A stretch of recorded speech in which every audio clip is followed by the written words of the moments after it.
Hello everyone, আজকে আমি এসে গেছি আবার একটা নতুন টপিক। আজকে আমার টপিক হচ্ছে differential diagnosis. Differential diagnosis between autism and hearing impairment. অনেক সময় আপনি বাচ্চাকে ডাকছেন, বাচ্চা ঘুরে তাকাচ্ছে না, সাড়া দিচ্ছে না। তো ডিফারেন্সিয়েট করবেন কি করে যে আপনার বাচ্চার অটিজম আছে না হিয়ারিং ইম্পেয়ারমেন্ট? প্রথমত আপনি দেখছেন যে খুব জোরে আওয়াজ হচ্ছে, প্রচন্ড জোরে হচ্ছে, বাচ্চা চমকে উঠছে না, ঘুরে তাকাচ্ছে না, ডাকছেন সাড়া দিচ্ছে না, ডেফিনেটলি বাচ্চার শুনতে কোনো সমস্যা আছে।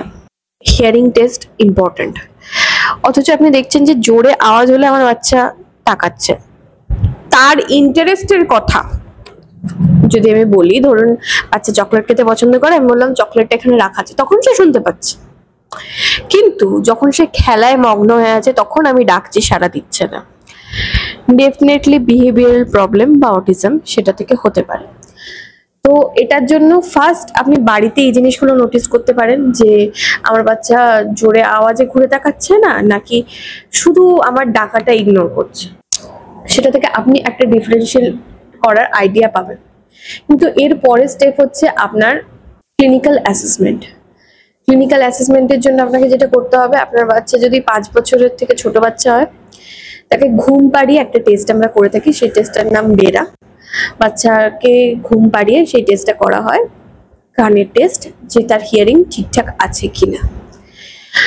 এছাড়া যেটা করা যেতে পারে, যদি আপনার বাচ্চা 5 বছরের বড় হয়ে গেছে, কিছু কিছু ক্ষেত্রে অ্যাওয়ারনেস এতই কম থাকে যে 5 বছরের বড় হয়ে গেছে তাও যে বাচ্চা সাড়া দিচ্ছে না সেটুকু থাকে না। 5 বছর হয়ে গেছে যে কথা বলছে না, ডাক্তারের কাছে নিয়ে যাই বা কিছু, সেরকম থাকে না, কারণ আশপাশের লোকজন বলে যে ঠিক আছে 5 বছরের পর বাচ্চা কথা বলবে।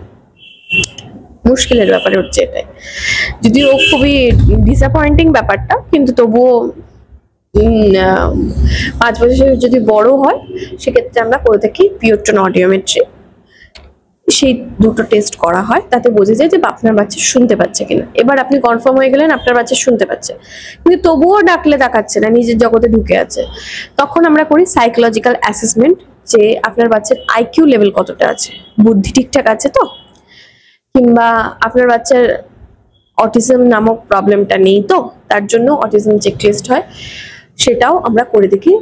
আমরা বলতে সাইকোলজিস্ট করে দেখেন, তো তার একটা রিপোর্ট হয়, ঠিক আছে।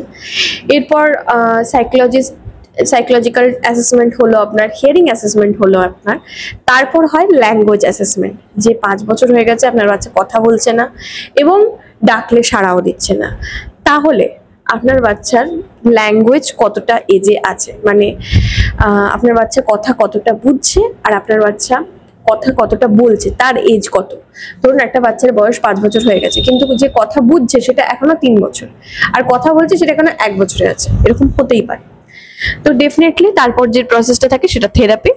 তো আপনার ইমিডিয়েট যদি আপনার বাচ্চা সাড়া না দেয়, নিজে আগে লক্ষ্য করুন বাড়িতে। ফার্স্ট অ্যাসেসমেন্ট আপনিই করতে পারবেন। সেকেন্ডলি ক্লিনিক্যাল অ্যাসেসমেন্টের জন্য প্রথমে হিয়ারিং টেস্ট, তারপর সাইকোলজিক্যাল অ্যাসেসমেন্ট, তারপর ল্যাঙ্গুয়েজ অ্যাসেসমেন্ট ইম্পর্টেন্ট। দেখা হচ্ছে পরের ভিডিওতে। Bye bye.